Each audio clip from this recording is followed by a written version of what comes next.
war. You have to wonder what might have happened without the 20th Corps' heroism. Even the way it happened, the Second Battle of the Masurian Lakes cost the Russians over 150,000 casualties, perhaps even 200,000. The Germans lost just a fraction of that.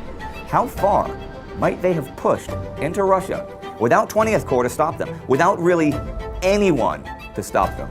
Food for thought. The Austro-Hungarian Empire had also launched a winter offensive against Russia, which had so far been far less successful than that of the Germans and had resulted in over 100,000 Austrian casualties, many of them not from the battle, but soldiers frozen to death in the Carpathian Mountains. Things certainly had been looking very grim for Austria, and here's actually a newspaper quote from the Northern Advocate from February 16, 1915. Quote, "Fighting continues in Bukovina. The Russians reinforced, repulsed a series of attacks. 3 Russian counterattacks shattered the Austro-German line at 3 points, compelling the enemy's retirement.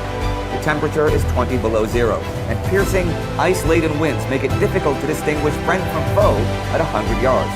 The Austro-Germans succumb to cold more quickly than the Siberians do. Exposure is causing the wounded horrible sufferings.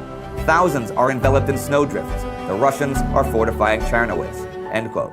And yet, almost miraculously, the Austrians and Germans were keeping it going, and this week even made gain after gain. On the 12th, they forced through the Jablonitsa Pass and poured into East Galicia and managed to take Czernowitz, despite it being fortified by the Russians on the 17th, and had surprisingly driven the Russians from the eastern slopes of the Carpathians.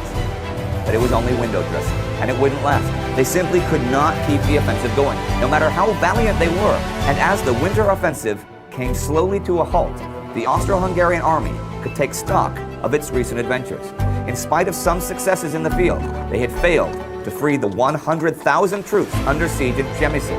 They had failed to hand the Russians a great defeat to convince Italy and Romania not to join the war on the other side, and they had suffered casualties of over 75%. Most of them not from battle, but from illness, frostbite, and exposure.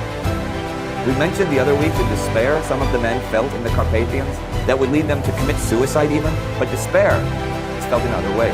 One of those in the open rebellion.